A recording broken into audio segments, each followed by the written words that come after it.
Hello అండి. మనం MS word నేర్చుకోవాలంటే ఫస్ట్ మనం ఎంఎస్ వర్డ్ ఓపెన్ చేసిన తర్వాత విండో అనేది ఇలా కనిపిస్తుంది. కనిపించిన తర్వాత బ్లాంక్ డాక్యుమెంట్ మీద క్లిక్ ఇవ్వాలి. ఇలా మనకు ఓపెన్ అవుతుంది ఒక డాక్యుమెంట్ అనేది. సో ఫస్ట్ మనం పేజ్ అనేది సెట్ చేసుకోవాలి. నేను జూమ్ అవుట్ చేస్తున్నాను ఎందుకంటే జూమ్ ఇన్లో ఉన్నాను నేను.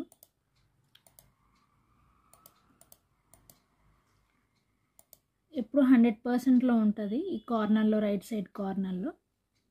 సో లేఅవుట్లోకి వెళ్ళి సైజ్లోకి వెళ్తున్నాను.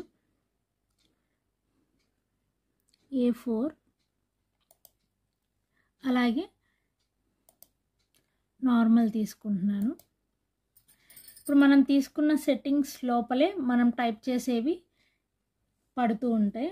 ఓకే, ఇప్పుడు మనకి ఇన్స్టెంట్గా డేటా రావాలి, మనం ఏం టైప్ చేయకూడదు అనుకుంటే = rand bracket open close enter ఇస్తే సమ్ డేటా అనేది వచ్చేస్తుంది.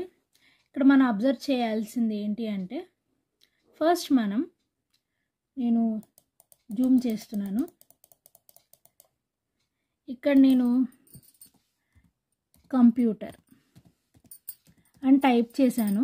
ఫస్ట్ లెటర్ స్మాల్గా ఉంది, స్పేస్ ఇవ్వగానే క్యాపిటల్ అయిపోతుంది. ఇంగ్లీష్ సెంటెన్సెస్ మనం ఇంగ్లీష్లో క్యాప్స్ స్మాల్స్ ఎక్కడెక్కడ రావాలో ఉంటాయి కదండి, సేమ్ అలాగే.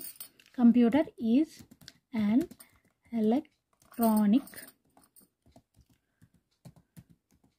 device అని టైప్ చేసి ఫుల్ స్టాప్ పెట్టాను. ఫుల్ స్టాప్ తర్వాత ఎప్పుడు 1 క్యారెక్టర్ గ్యాప్ ఇవ్వాలి. గ్యాప్ ఇచ్చాక కంప్యూటర్ ఈజ్ మోర్ యూస్ఫుల్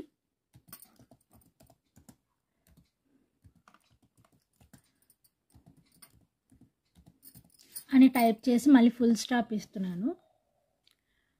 ఓకేనా అండి.